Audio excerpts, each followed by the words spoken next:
Emelián el obrero. Emelián trabajaba como obrero en casa de un propietario. En cierta ocasión, mientras atravesaba un prado para ir al trabajo, vio una rana que saltaba cerca de sus pies. Pasó cuidadosamente por encima de la rana para no pisarla, y siguió su camino. De repente, oyó que alguien lo llamaba. Se volvió. Era una muchacha muy bella. «Pero, ¿por qué no te casas, Emelián?», le dijo. «¿Cómo quieres que me case, preciosa criatura? No puedo... Es decir, no tengo nada, no tengo riquezas, no tengo absolutamente nada, soy muy pobre. Ninguna muchacha me querría». «Cásate conmigo», exclamó la muchacha. «De buena gana me casaría contigo, pero ¿dónde vamos a vivir?», replicó Emelián, mirando embelesado a la muchacha. «¿Qué cosas dices? Lo único que hace falta es trabajar más y dormir menos. De ese modo siempre tendremos casa y ropa». «Bueno, casémonos pues». «¿Dónde viviremos? ¿En la ciudad?». Emelián y la muchacha se casaron y vivieron juntos en la casita de la ciudad. Un día, el zar fue a pasear por los alrededores de palacio. Cuando pasaba ante la casita de Emelián, la mujer de éste salió a la puerta para verlo. El zar se sorprendió de su belleza. ¿De dónde podía proceder aquella muchacha tan hermosa? Mandó detener la carroza y, llamando a la esposa de Emelián, le preguntó: «¿Quién eres?». «La mujer del obrero Emelián». «¿Por qué, siendo tan guapa, te has casado con un campesino? Merecías ser reina». «Te agradezco tus palabras, pero me contento con un campesino». Después de cambiar estas palabras con la muchacha, el zar prosiguió su camino. Regresó a palacio, pero no se le iba de la cabeza la mujer de Emelián. Estuvo toda la noche sin pegar un ojo, pensando cómo podría arrebatársela. Sin embargo, no se le ocurrió el modo de hacerlo. Llamó a sus consejeros y les ordenó que se las imaginaran para llevar a cabo su proyecto. «Llama a Emelián para que trabaje en palacio. Lo agobiaremos de tal manera que morirá. Y cuando su mujer se quede viuda, podrás casarte con ella», dijeron. El zar hizo cuanto le habían aconsejado. Envió en busca de Emelián, ofreciéndole trabajo en el palacio, donde podría vivir con su mujer. Cuando los emisarios transmitieron a Emelián los deseos del zar, su mujer le dijo: «Puedes ir, trabajarás de día y de noche, volverás conmigo». Emelián fue a palacio. Cuando llegó allí, el administrador le preguntó: «¿Por qué no vienes con tu mujer, ah? ¿Y para qué iba a traerla aquí? Tiene su propia casa». Encargaron a Emelián que hiciera una tarea muy grande. Probablemente ni siquiera 2 personas hubieran dado abasto para hacerla en un día. Cuando la emprendió, Emelián no esperaba poder terminarla. Sin embargo, le dio fin antes de que llegara la noche. Entonces, el administrador le asignó para el día siguiente un trabajo 4 veces mayor. Al llegar a su casa, Emelián la encontró barrida, limpia y ordenada. La estufa estaba encendida y había comida en abundancia. Su mujer sentada ante la rueca hilaba esperándolo. Se levantó a recibirlo, le sirvió la cena, y mientras Emelián comía y bebía, le hizo preguntas acerca de su trabajo. «Estoy preocupado. Es tal vez la faena mayor que me han hecho. Eso me agotará mucho. Cuando estés trabajando, no pienses en el trabajo, no vuelvas la cabeza hacia atrás, ni mires hacia adelante para averiguar si has hecho lo mucho, si has hecho bueno o no, ni lo que te queda por hacer. Limítate a trabajar solamente. Acabarás todo a su debido tiempo». Emelián se fue a acostar. A la mañana siguiente se dirigió de nuevo a palacio. Trabajó sin volver la cabeza ni una sola vez. Hacia el atardecer, acabó la tarea que le habían asignado, y aún no había caído la noche cuando regresó a su hogar. Cada vez le daban más trabajo. No obstante, Emelián lo acababa a su debida hora y se iba a dormir a casa. Así transcurrió una semana. Los consejeros del zar comprendieron que no podrían acabar con Emelián, insistiendo con este recurso de darle tareas sobrehumanas, y empezaron a encomendarle otros quehaceres. Pero tampoco así lograron extenuarlo. Emelián llevaba a cabo cualquier clase de trabajo, ya fuese de carpintero, albañil o pizarrero. De este modo transcurrió la segunda semana. El zar llamó a sus consejeros y les dijo: ¿acaso los mantengo por gusto? Han pasado 2 semanas y sigo sin haber conseguido nada. Pretendían acabar con Emelián por medio del trabajo, pero todos los días veo por la ventana que él se va a su casa entonando canciones. ¿Es que se están burlando de mí? Hemos procurado extenuar a Emelián, encargándole cosas superiores a sus fuerzas, pero ha sido imposible vencerlo, replicaban los consejeros tratando de justificarse. Realiza cualquier trabajo con la misma facilidad como si barriera una habitación y no se cansa nunca. También le hemos encomendado trabajos en los que tenía que pensar, creyendo que le fallaría la inteligencia, pero tampoco así hemos conseguido nada. Cumple a las 1000 maravillas cualquier labor. ¿Qué significa esto? Probablemente tanto él como su mujer son brujos. Estamos hartos de ese hombre. Nos gustaría asignarle algo que no pudiera llevar a cabo.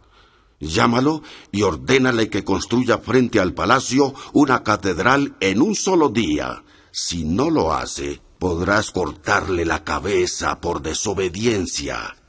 El zar mandó que llamaran a Emelián.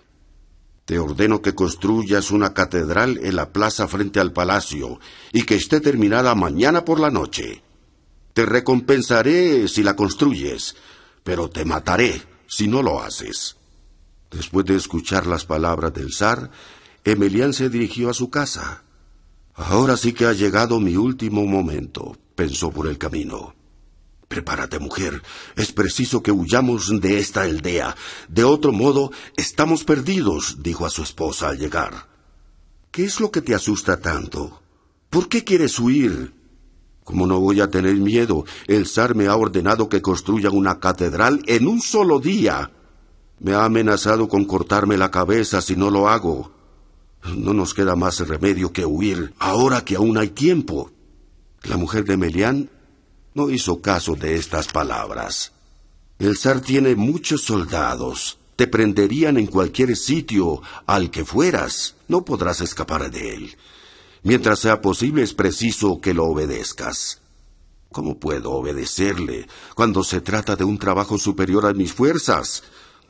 No te aflijas. Cena y acuéstate. Mañana procurarás levantarte más temprano y verás cómo te da tiempo para todo. Emelián se fue a acostar. A la mañana siguiente su mujer lo despertó. Date prisa. Ve a acabar la catedral. Toma este martillo y estos clavos. Te queda trabajo para un día. Emelián fue a la ciudad. Al llegar a la plaza vio una catedral nueva, casi acabada. Se puso a terminarla y por la noche todo quedó listo. Al despertarse el zar miró por la ventana y vio que la catedral estaba construida. Emelián iba de un lado para otro ajustando algunos clavos. Aquello encolerizó al zar. Fue presa de una gran ira porque no encontraba la manera de castigar a Emelián ni de arrebatarle a su mujer. Nuevamente hizo llamar a los consejeros. Emelián ha cumplido esta vez también y no tengo motivo para castigarlo. Esta prueba no ha sido lo bastante dura. Hay que inventar algo más difícil de realizar. Ustedes inventen cualquier cosa, pues de otro modo los castigaré antes que a él, les dijo. Los consejeros propusieron al zar que Emelián hiciera un río en torno al palacio para que navegaran barcos. El zar llamó a Emelián y le encomendó el nuevo trabajo. Si has sido capaz de construir una catedral en una noche, también podrás hacer lo que te pido ahora, pero necesito que mañana esté acabado. De no ser así, te cortaré la cabeza. Emelián se entristeció. Llegó a su casa muy desanimado. ¿Por qué te afliges? ¿Te ha encargado algo nuevo el zar? Emelián contó a su mujer lo que le había ocurrido. Tenemos que huir, dijo. No podrás escapar de los soldados. Se encontrarán en cualquier sitio. Es preciso obedecer. Pero ¿cómo? No te aflijas. Cena y acuéstate. Mañana procurarás levantarte más temprano y tendrás todo listo a su debida hora. Emelián se fue a acostar.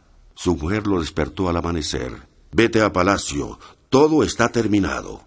Solo queda un montículo de tierra junto al embarcadero que has de nivelar. Emelián marchó a la ciudad. En torno al palacio había un río por el que navegaban buques. Dirigiéndose al embarcadero, Emelián empezó a igualar el suelo.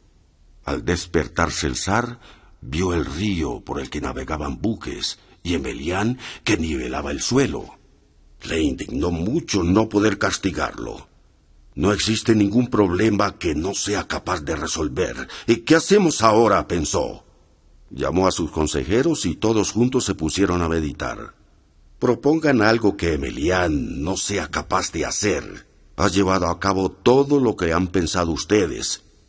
Y no hemos podido quitarle a su mujer. Después de mucho meditar, los consejeros idearon una cosa. Se presentaron ante el zar y le dijeron: hay que llamar a Emelián y decirle lo siguiente: ve al lugar que desconoces y trae lo que no sabes. Así que no tendrá escape, pues sea cual fuere el lugar a donde vaya y traiga lo que no traiga, le dirás que no has sabido cumplir tu encargo.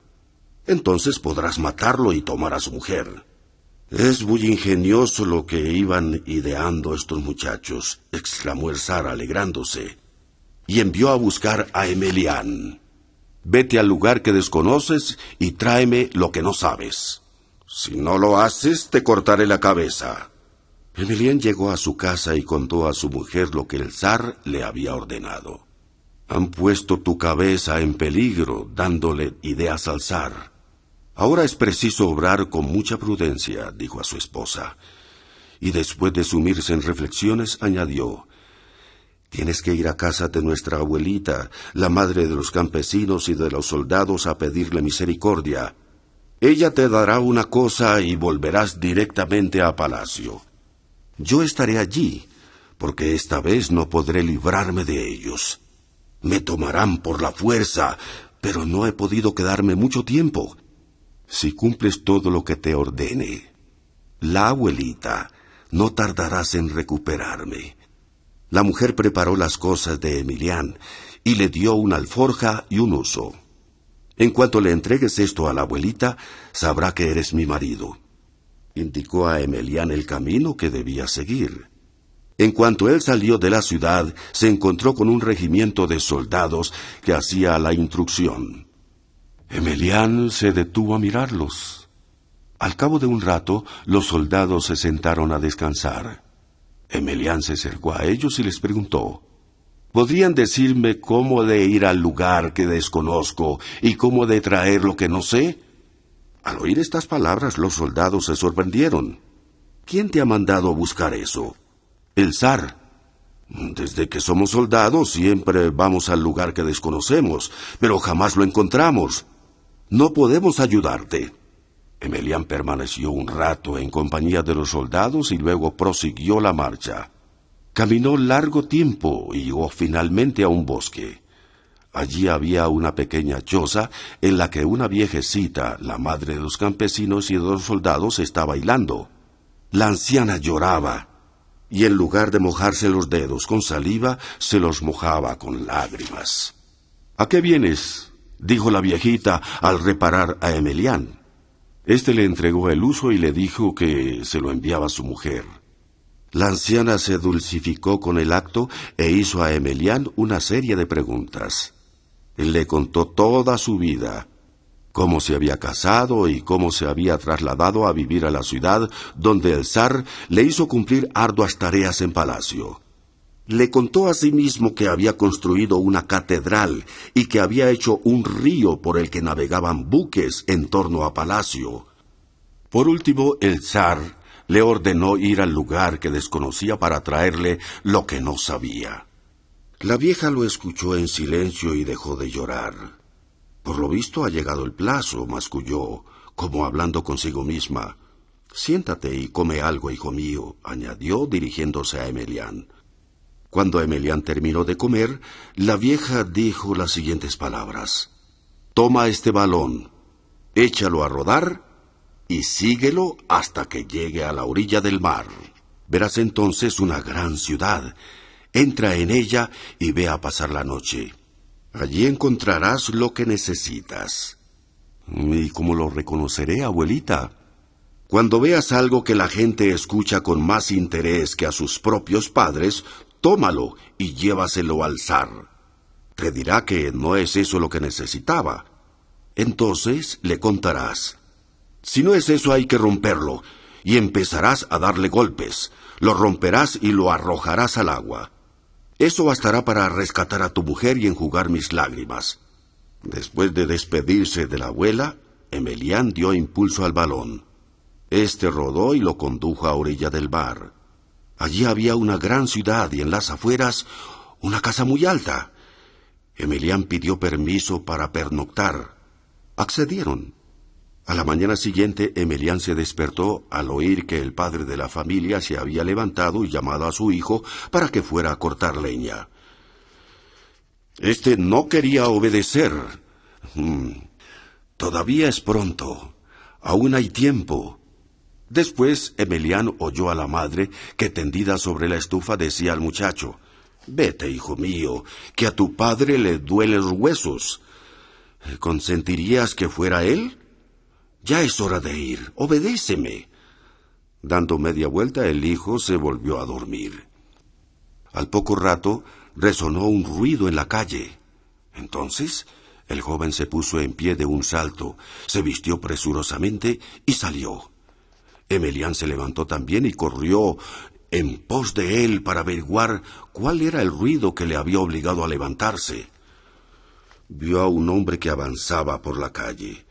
Llevaba un objeto colgado sobre la barriga e iba golpeándolo con los dedos. Ese objeto era el que armaba tanto ruido, y era él al que había obedecido el muchacho. Emelián se acercó para examinarlo. Era como un cubo y estaba cubierto de piel por ambos lados. Emelián preguntó cómo se llamaba. «Es un tambor», le dijeron. «¿Está vacío?» «Sí». Emelián se quedó muy sorprendido y rogó que le dieran aquel objeto. Pero no le hicieron caso. Entonces siguió al hombre que lo llevaba. Anduvo tras de él todo el día, y cuando éste se acostó a dormir, le robó el tambor y escapó. Corrió mucho y finalmente llegó a la ciudad. Pensaba que encontraría a su mujer, pero ella no estaba en su casa. Se la habían llevado a palacio, al día siguiente de la partida de Emelián. Entonces fue a palacio. Pidió que comunicaran al zar que había llegado el hombre a quien él le encargó a un lugar desconocido para buscar una cosa que no sabía. Así lo hicieron. El zar ordenó que Emelián volviera al día siguiente. «Vengo a traerle lo que me ha pedido, señor zar. Que salga a recibirme, pues de otro modo entraré yo». El zar salió a recibir a Emelián. «¿Dónde has estado?», le preguntó. Emelián se lo dijo. «No es allí donde te he mandado. Pero dime, ¿qué traes?». Emelián quiso enseñarle lo que traía, pero el zar, sin mirar siquiera aquel objeto, arguyó. «No es esto. Si no es esto, hay que romperlo». «¿Qué diablos?», exclamó Emelián, y salió del palacio golpeando el tambor. Acto seguido, el ejército del zar se reunió en torno a Emelián. Le rindieron honores y empezaron sus órdenes. El zar gritó desde la ventana que no siguieran a Emelián, mas no le hicieron caso. Al ver esto, el zar ordenó que devolvieran a Emelián a su mujer y le pidió el tambor. «No puedo devolvértelo», declaró Emelián. «Me han mandado que lo rompa y arroje los trozos al agua». Emelián se acercó al río, seguido de todos los soldados. rompió el tambor y tiró los trozos al agua. Entonces los soldados se dispersaron y Emelián se marchó hacia su casa con su mujer. Desde entonces el zar dejó de molestarlo y Emelián vivió feliz con su esposa. El origen del mal. En medio de un bosque vivía un ermitaño, sin temer a las fieras que allí moraban. Es más, por concesión divina o por tratarlas continuamente, el santo varón entendía hasta el lenguaje de las fieras y hasta podía conversar con ellas. En una ocasión en que el ermitaño descansaba debajo de un árbol, se cobijaron allí para pasar la noche un cuervo, un palomo, un ciervo y una serpiente. Al falta de otra cosa para hacer y con el fin de pasar el rato, empezaron a discutir sobre el origen del mal. «El mal procede del hambre», declaró el cuervo. «Cuando uno come hasta hartarse, se posa sobre una rama, grazna todo lo que le viene en gana y las cosas se le antojan de color de rosa. Pero amigos, si durante días no se prueba bocado, cambia la situación y ya no parece tan divertida como antes, ni tan hermosa. La naturaleza, no. Qué desasosiego, qué intranquilidad siente uno. Es imposible tener un momento de descanso. Y si vislumbro un buen pedazo de carne, me abalanzo sobre él ciegamente. Ni palos ni piedras, ni lobos enfurecidos serían capaces de hacerme soltar la presa.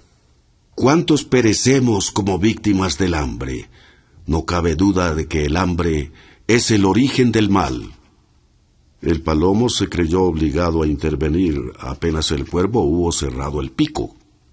«Opino que el mal no proviene del hambre, sino del amor. Si viviéramos solos, sin hembras, sobrellevaríamos las penas. Mas ay, vivimos en parejas y enamorados, y amamos tanto a nuestra compañera que no hallamos un minuto de sosiego, siempre pensando en ella. ¿Habrá dormido?», nos preguntamos. «¿Tendrá bastante abrigo?». Y cuando se aleja un poco de nuestro lado, nos sentimos como perdidos y nos tortura la idea de que un gavilán se la haya llevado, la haya despedazado, o de que un hombre la haya hecho prisionera. Empezamos a buscar por todos lados, por doquier, como locos, y a veces corremos hacia la muerte, pereciendo entre las garras de las aves de rapiña o en las mallas de una red. Y si la compañera desaparece, uno no come ni bebe. No hace más que buscarla y llorar. ¿Cuántos mueren así entre nosotros? Ya ven que todo el mal proviene del amor y no del hambre. «No, el mal no viene del hambre ni del amor», arguyó la serpiente. «El mal viene de la ira. Si viviéramos tranquilos, si no buscáramos pendencias, entonces todo iría bien, pero cuando algo se arregla de modo distinto a como quisiéramos, nos arrebatamos y todos nos ofusca. Solo pensamos en una cosa: descargar nuestra ira en el primero que encontremos. Entonces, como locos lanzamos silbidos y nos retorcemos tratando de morder a alguien. En tales momentos no se tiene piedad de nadie. Mordería uno a su propio padre o a su propia madre. Podríamos comernos a nosotros mismos y el furor acaba por perdernos. Sin duda alguna, todo el mal viene de la ira. El siervo no fue de este parecer, no. No es de la ira, ni del amor, ni del hambre de donde procede el mal, sino del miedo. Si fuera posible no sentir miedo, todo marcharía bien. Nuestras patas son ligeras para carrera y nuestro cuerpo vigoroso. Podemos defendernos de un animal pequeño con nuestros cuernos, y la huida nos preserva de los demás. Pero es imposible no sentir miedo. Apenas cruje una rama en el bosque o se mueve una hoja, temblamos de terror. El corazón palpita como si fuera a salirse del pecho y echamos a correr. Otras veces, una liebre que pasa, un pájaro que agita las alas o una ramita que cae, nos hace creer que alguien nos persigue o que nos persigue una fiera, y salimos disparados, tal vez hacia el lugar del peligro. A veces para esquivar a un perro, vamos a dar con el cazador. Otras, enloquecidos de pánico, corremos sin rumbo y caemos por un precipicio donde nos espera la muerte. Dormimos preparados para echar a correr. Siempre estamos alerta, siempre llenos de terror. No hay modo de disfrutar de un poco de tranquilidad. De ahí deduzco que el origen del mal está en el miedo. Finalmente intervino el ermitaño y dijo lo siguiente: no es el hambre, el amor, la ira ni el miedo la fuente de nuestros males, sino nuestra propia naturaleza. Ella es la que engendra el hambre, el amor, la ira y el miedo. El cirio. Esto sucedió en tiempos de los señores, de los cuales había varias clases. Unos olvidaban que existe un Dios y que algún día habrían de morir. Estos no hacían daño a sus semejantes, pero otros eran muy malos. Dios los haya perdonado. Y a pesar de eso, no eran peores que los antiguos siervos que habían salido de la nada y que a su vez se convirtieron en amos. Esos eran los que hacían particularmente dura la vida de los pobres. En una gran hacienda vivía un administrador. Los campesinos trabajaban bien, las tierras eran excelentes y extensas, con agua abundante, praderas y bosques. Hubiera habido bastante de todo para todos, para el señor y los siervos. Pero el amo quiso tener un administrador elegido entre los criados de otra propiedad suya. El administrador acaparó inmediatamente toda la autoridad y descargó el peso de ésta sobre los desdichados campesinos. Tenía mujer y 2 hijas casadas y había ahorrado bastante dinero. Había pedido vivir a sus anchas sin pecar, mas era apacible y estaba ya habituado a hacer el mal.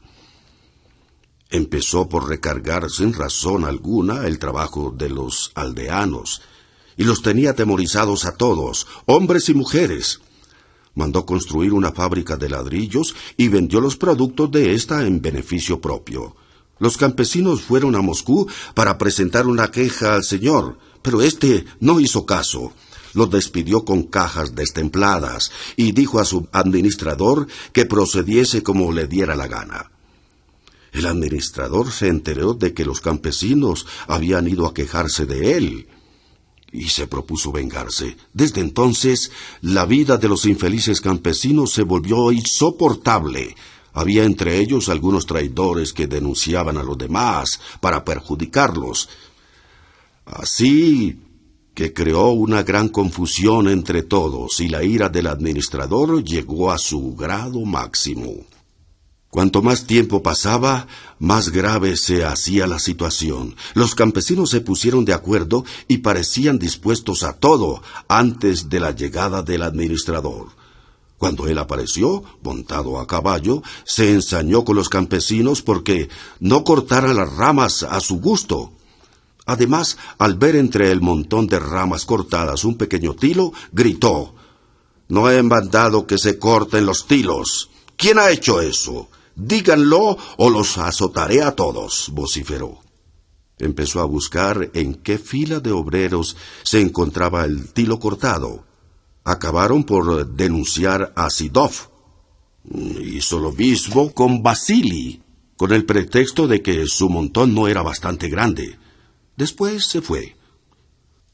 Por la noche los campesinos volvieron a reunirse y Vasily dijo: «No son hombres sino gorriones.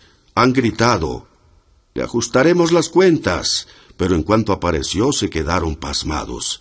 Les pasó lo mismo que a unos gorriones que se rebelan contra un gavilán.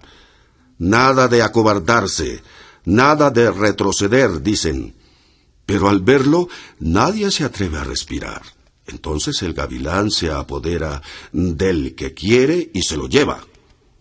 ¿Quién falta? ¿Iván? Peor para él. Está bien empleado. Ese es como ustedes. Cuando uno no quiere retroceder, no retrocede. En el momento en que pegó a Sidov, había que acercarse y acabar con él. Pero aunque habían repetido nada de cobardía, nada de agacharse, nada echar para atrás, luego al verlo todos agacharon la cabeza. Discutían cada vez más a menudo y decidieron desembarazarse del administrador. Este ordenó que se trabajase durante fiestas de la Pascua Florida, y esa orden sacó de quicio hasta el último de los campesinos. Reuniéronse todos en casa de Vasili, la semana de la Pasión, y deliberaron. Si se ha olvidado de Dios, si se comporta así, el matarlo será una buena acción. De todos modos, si no le quitamos la vida, moriremos todos. Piotr Mikseyev estaba presente. Era un hombre tímido y no le gustaba mezclarse en las discusiones. Sin embargo, en aquella oportunidad fue a casa de Vasili y escuchó a sus compañeros. Lo que pretenden hacer es un pecado muy grave, dijo. Perder un alma es una cosa muy seria. Es fácil perder el alma de otro, pero ¿cómo quedarían nuestras conciencias? ¿Hace mal? Pues el mal será para él. Hay que soportar a ese hombre, hermanos míos. Vasili se enfadó al oír esas palabras. Siempre repites lo mismo. Es pecado matar a un hombre. Sí, lo es. Pero, ¿de qué hombre se trata? ¿Es un crimen matar a un hombre bueno? Pero, a un perro como ese, Dios mismo lo quiere así. A los perros rabiosos se les mata por amor a los demás hombres. Sería un pecado no acabar con él. ¿A cuántos hará daño si no se le extermina? Es más, si es preciso expiar la muerte de ese hombre, nosotros sufriremos la pena por los demás, y ellos nos estarán agradecidos. Mikseyev, no haces más que decir tonterías. ¿Crees que es mejor trabajar durante la fiesta de Cristo? ¿Acaso no vas a ir a trabajar tú mismo? ¿Por qué no? Si se me ordena, iré. No será por mi culpa, por la que trabaje. Dios verá de quién es el pecado. No olviden esto. No soy yo quien habla así, hermanos, sino Dios mismo. Si fuera lícito combatir el mal por el mal, Dios los habría dicho. Pero el mal ha proclamado todo lo contrario. Si te esfuerzas en hacer demasiado el mal con tus manos, el pecado recae en ti. Es fácil matar a un hombre, pero su sangre manchará tu alma. Tú crees haber borrado el mal, quitándole la vida a un malvado. Y lo que has hecho es cargar tu conciencia con un mal peor. Sobrelleva tu desgracia y así vencerás. Después de esto, los campesinos se separaron sin tomar ninguna determinación. Las opiniones estaban divididas. Uno pensaba como Vasili, otros pusieron de parte de Prior. Se inclinaron a no pecar y a soportar con paciencia aquella desgracia. El primer día de la semana, el domingo, se permitió a los campesinos que guardaran la fiesta. El mensajero llegó por la noche y les dijo: Mijail Simanovich, el administrador, ordena que todos vayan a trabajar mañana. Y cruzó la aldea para anunciar a todos la labor que les espera al día siguiente. Señaló a unos las tiendas situadas junto a la orilla del río y a otros las que estaban a lo largo del camino real. Los desdichados lloraron, pero no se atrevieron a desobedecer. Al día siguiente sacaron los arados y se fueron a labrar. Tocaron a misa las campanas de la iglesia. Todo el mundo estaba de fiesta, pero los campesinos trabajaban. Mijail Semyonovich, el administrador, se levantó tarde y dio una vuelta por las tierras. Su mujer y su hija se vistieron. Un criado enganchó el coche y ambas fueron a misa.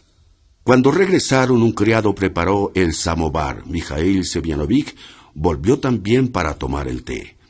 Después encendió una pipa y ordenó que llamaran al mensajero. ¿Has mandado a los campesinos a trabajar? Sí, ya están en sus puestos. ¿Todos? Sí, todos. Bueno, dices que están en sus puestos, pero ¿trabajan realmente? Ve a verlos y diles que yo iré en cuanto coma. Tienen que arar una parcela por cada 2 arados, y que el trabajo esté bien hecho. Como lo encuentre mal, no tendré en cuenta que es fiesta. Muy bien. El mensajero se disponía a retirarse, pero el administrador lo detuvo. Quería pedirle algo, mas estaba molesto y no sabía cómo hacerlo. Verás, se trata de lo siguiente, dijo al fin.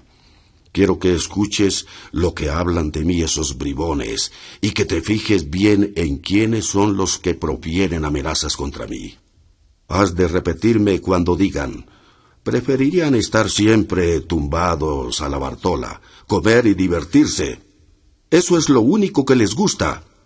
No piensan en que, si dejan de pasar la época, luego será demasiado tarde. Así es que ya sabes. Ve a escuchar lo que hablan y cuéntame todo. Necesito saberlo. Entérate y no me ocultes nada. El mensajero montó a caballo y se dirigió al campo. La mujer del administrador había oído la conversación.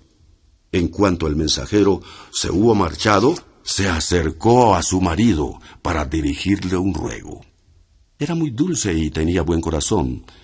Siempre que le era posible, apaciguaba a su marido e intercedía en favor de los campesinos.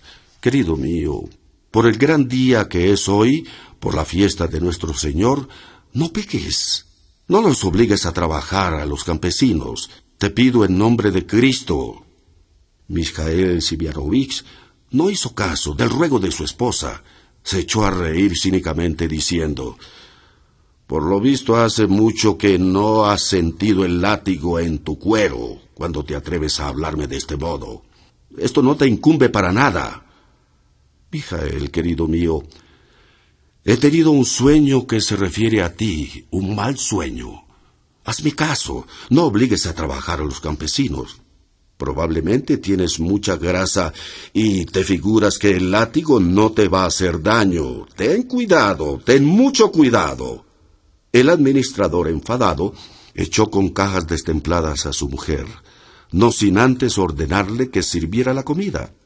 Mijail comió carne, empanada, chi y, como postre, un pastel. Luego llamó a la cocinera, le ordenó que cantase y la acompañara tocando con la guitarra. Así transcurrió un buen rato. El administrador pulsaba las cuerdas de la guitarra y bromeaba con la cocinera.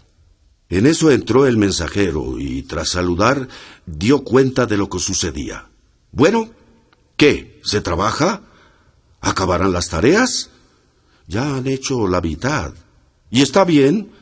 No he visto nada mal. ¿Tienen miedo? ¿Se labra bien la tierra? Sí, muy bien. Se deshace como la semilla de la dormidera. El administrador guardó silencio unos instantes. ¿Y qué dicen de mí? ¿Me insultan? El mensajero pareció turbarse, pero Mijail Semyonovich le ordenó que le dijera toda la verdad. Las palabras que digan no son tuyas, sino de ellos. Si dices la verdad, te recompensaré. Pero si me ocultas algo, mandaré que te azoten. Katiuska, sirve un vasito de vodka para que se anime. La cocinera fue a buscar vodka y sirvió un vaso lleno para el mensajero. Después de brindar, éste lo apuró de un solo sorbo y se enjugó la barba. Me da igual que hable mal de él, pensó. Puesto que así lo quiere, le diré la verdad. Se murmura, Mijail Semyonovich, empezó diciendo. ¿Pero qué es lo que dicen? ¡Habla! Se dice que no crees en Dios. El administrador rió a carcajadas.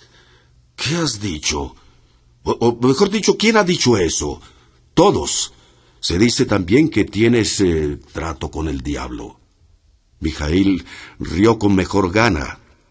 Está muy bien. Cuéntame todo lo que sabes. Cuéntame todo con detalle.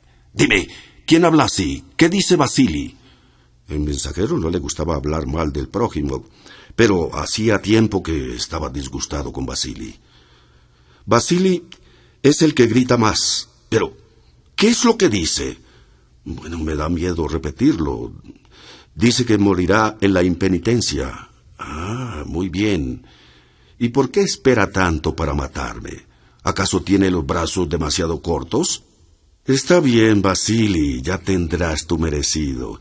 ¿Y el maldito Tiuska también habla mal de mí? Todos hablan mal de ti. Pero, ¿qué dicen? No está bien repetirlo. ¿Por qué no? Ten valor, habla. Pues bien, dicen, ojalá se le reviente la barriga y salgan las entrañas. Mijaíl se puso muy contento. Ya veremos a quién le saldrán antes las entrañas. ¿Quién ha dicho eso? ¿Tiuska? Ninguno habla bien. Todos vociferan pestes y amenazas. Y Piotr Mignagiev, ¿qué dice? Seguro que también me maldice. No. Piotr no maldice a nadie. ¿Y qué hace? Es el único que no dice nada. Es raro. Me ha sorprendido mucho. ¿Por qué? Todos los campesinos admiran su conducta. Pero, ¿por qué razón? Verás, sucedió una cosa extraordinaria. Cuando me acerqué a él, estaba arando una parcela oblicua cerca de Tiushkin y cantaba en voz dulce y agradable. En su arado ardía algo. ¿Qué era? Algo que parecía una lucecita. Me acerqué más y vi que era un cirio de 5 kopecks, puesto en el lado del arado. El viento no lo apagaba. Piotr Mignagiev, vestido con una camisa nueva, araba cantando salmos. Se volvía y hacía girar el arado, pero el cirio seguía encendido. Lo vi sacudir el arado y cambiarse la reja, y a pesar de todo el cirio no se apagaba. ¿Y qué ha dicho? Al verme, me deseó buen día de fiesta y continuó cantando. ¿Hablaste con él? No, pero algunos campesinos se acercaron y se echaron a reír. Prior nunca podrá rezar lo bastante para que se le perdone el haber trabajado en Semana Santa, dijeron. ¿Qué contestó? Una sola cosa. Paz en la tierra a los hombres de buena voluntad. Mijaíl dejó de reír. Soltó la guitarra, agachó la cabeza y se quedó pensativo. Así estuvo durante un rato. Después mandó a la cocinera y al mensajero que se retiraran y, pasando por la habitación contigua, se dejó caer en el lecho. Allí empezó a suspirar y a gemir con un estrépito semejante al de un carro lleno de haces de trigo. Su esposa se acercó a él para consolarlo, pero no le hizo caso y se le limitó a decir: «Me ha vencido». Eso me ha impresionado hondamente. Ve a decirles a los campesinos que suspendan el trabajo y todo se arreglará de un modo satisfecho. Le dijo a su esposa: «Ya has hecho cosas por el estilo otras veces y nunca tuviste miedo. ¿Por qué temes ahora?» «Estoy perdido. Él me ha vencido. Márchate, ya que todavía no te he matado». «Esto no tiene incumbe. No haces más que repetir: me ha vencido, me ha vencido. Exímelo del trabajo y todo va a salir bien. Voy a mandar que ensillen el caballo». Mijaíl montó y se fue al campo. Una mujer le abrió la gran puerta de la aldea. Al ver al administrador, todos huían y se ocultaban en los corrales, en las huertas, en los rincones. El administrador atravesó la aldea y llegó a la puerta de salida. Llamó para que viniesen a franquearle la salida, pero no acudió nadie. Entonces echó pie a tierra y abrió la puerta. Puso un pie en el estribo, y cuando iba a pasar la pierna por encima del caballo, éste se asustó de un cerdo y se precipitó contra la barrera. Mijaíl pesaba mucho, perdió el equilibrio y salió despedido contra la puerta. Había en ella un barrote puntiagudo que sobresalía y cayó precisamente sobre él. Se desgarró el vientre desplomándose al suelo. Cuando los campesinos regresaban del trabajo, los caballos se negaron a franquear la entrada de la aldea. Los campesinos miraron y vieron con espanto y asombro a Mijaíl Semyonovich tendido boca arriba, con los brazos en cruz, los ojos vidriosos y las entrañas salidas. Yacía en un charco de sangre que la tierra no absorbía. Horroroso atemorizados, llevaron a los caballos por otro camino. Solo Pior, Minayek, se apeó, se acercó al administrador y al ver que estaba muerto, le cerró los ojos. Ayudado por su hijo, enganchó un carro en el que colocó el cadáver de Mijael Semianovic y lo llevó a la casa del amo. Al enterarse de lo sucedido, éste eximió a los aldeanos que trabajaran durante las fiestas futuras. Solo entonces comprendieron los campesinos que no es la venganza, sino en la mansedumbre donde reside la omnipotencia de Dios.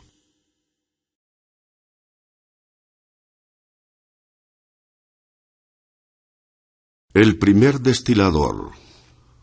Un pobre campesino se fue a labrar sus tierras sin haber almorzado. Llevaba una rebanada de pan que había tomado en su casa. Dejó la rebanada al pie de un arbusto, la tapó con su abrigo y comenzó la tarea. Se cansó el caballo y el campesino tuvo hambre. Entonces dejó el arado, desunció al animal para que pastara y fue hacia el arbusto con intención de comerse el pan. Levantó el abrigo, pero no encontró la rebanada. La buscó por aquí y por allá, sacudió la ropa, mas todo fue inútil. La rebanada no aparecía. ¡Qué cosa tan extraña! No he visto a nadie y, sin embargo, alguien se ha llevado mi pan. Mientras él araba, el diablillo le había robado la rebanada, y sentado tras el arbusto esperó a ver si, en su ira, iba a nombrar al diablo. Pero el campesino solo se entristeció. ¿Qué le vamos a hacer? No me moriré de hambre. Sin duda el que se ha llevado mi pan lo necesitaba. Que le aproveche, pues. Después de decir estas palabras, se dirigió al pozo, bebió agua, descansó unos momentos, unció al caballo y reanudó su tarea. El diablillo estaba confuso porque no había podido hacer pecar al campesino y fue a hablar con su jefe. Se presentó ante él y le contó cómo había robado el pan a este hombre y cómo él, en lugar de ponerse furioso, dijo: «Que le aproveche, pues». El jefe se enfadó mucho. «Si el campesino te ha vencido en este asunto, tú mismo has servido o has tenido la culpa, mejor. Ten en cuenta que si ellos y sus mujeres toman esa costumbre, no tendremos razón de existir. Esto no puede quedar así. Vuelve a casa del campesino y gánate el pan. Si de aquí a 3 años no los has vencido, te bañaré en agua bendita». Asustado, el diablillo volvió corriendo a la tierra y reflexionó sobre el modo de reparar su falla. Después de mucho cavilar, se le ocurrió lo que había de hacer. Se convirtió en un hombre y entró al servicio del pobre campesino. Le aconsejó que sembrara trigo en tierras pantanosas, previendo que el verano iba a ser seco. El campesino obedeció y sembró trigo en las tierras pantanosas. El sol ardiente quemó las mies de los demás campesinos. En cambio, la suya brotó densa y hermosa. Fue suficiente para alimentarse hasta la nueva cosecha. Para la temporada próxima, el diablillo aconsejó a su amo que sembrara trigo en las tierras altas. Y precisamente aquel año fue lluvioso. Todos perdieron la cosecha, que se pudrió por la humedad. En cambio, nuestro hombre recogió trigo abundante y le sobró más que el año anterior. No sabía qué hacer con él. Entonces le enseñó a fabricar vodka. El campesino lo hizo. Empezó a beber y a obsequiar a los demás. El diablillo fue a ver a su jefe, ante quien se alabó de haberse ganado su pan. El jefe fue a casa del campesino para convencerse de ello. Vio que éste había invitado a los ricos del pueblo para obsequiarlos con vodka. La dueña de la casa servía la bebida, y sucedió que, al dar la vuelta a la mesa, tropezó y derramó el contenido de un vaso. Fuera de sí, el campesino retó a su mujer diciendo: «Tonta de todos los diablos, ¿acaso es agua de fregar para que la derrames por el suelo? El diablillo dio un codazo a su jefe. Fíjate, ahora sí que no podría soportar que le quitaran un pedazo de pan. Después de haber reñido con su mujer, el campesino empezó a servir a sus invitados. En aquel momento entró otro campesino pobre que venía de trabajar y a quien no habían invitado. Saludó a todos y se sentó al ver que los demás bebían. Sintió deseos de beber para transformarse, para confortarse. Estuvo sentado largo rato tragando saliva, pero el dueño de la casa no le ofreció nada y hasta murmuró: ¿acaso puede uno fabricar vodka suficiente para obsequiar a todos? Esto agravó al jefe de los diablos. El diablillo no dejaba de alabarse. ¡Espera! ¡Aún habrá más! Bebieron los campesinos ricos y bebió el dueño de la casa, y empezaron a elogiarse recíprocamente, dirigiéndose palabras melosas. Tras de escuchar un rato, el jefe de los diablos felicitó al diablillo. Esta bebida los vuelve tan hipócritas que se engañarán unos a otros y los tendremos a todos en nuestras manos. —Espera —replicó el diablillo—, ya verás lo que va a pasar. Aguarda a que beban otro vasito. Ahora parecen unos zorros que mueven la cola al verse juntos y tratan de engañarse, pero pronto se enfurecerán como lobos. Los campesinos bebieron otro vasito y se pusieron a gritar y a hablar de un modo grosero. En lugar de las palabras melosas de antes, se dijeron injurias y fuera de sí acabaron pegándose y arañándose las narices. El dueño de la casa intervino también en la pelea y recibió una serie de porrazos. El jefe de los diablillos seguía mirando. Esto va muy bien, dijo muy complacido al diablillo. Espera, aún habrá más. Aguarda a que beban otro vasito. Ahora están enfurecidos como lobos, pero en cuanto beban más, no podrán, o mejor dicho, se pondrán como cerdos, replicó el diablillo. Cuando bebieron el tercer vaso, quedaron completamente atontados. Murmuraban palabras ininteligibles y gritaban sin saber lo que decían y sin escucharse unos a otros. Por fin se separaron. Cada cual tomó un rumbo. Unos iban solos, otros en parejas o por grupos. Y todos quedaron tendidos, cuán largos eran, en las calles del pueblo. El dueño de casa salió a despedir a sus invitados y cayó de bruces en un charco. Se manchó de barro de pies a cabeza y allí quedó tendido, gruñendo como un cerdo. Esto gustó aún más al jefe de los diablos. Verdaderamente has inventado una magnífica bebida. Te has ganado el pan. Dime, ¿cómo fabricaste ese brebaje? Sin duda pusiste en él primero sangre de zorro, y por eso los campesinos se volvieron astutos como ese animal. Después sangre de lobo, que los volvió crueles. Y por último sangre de cerdo, que los ha transformado también en cerdos. No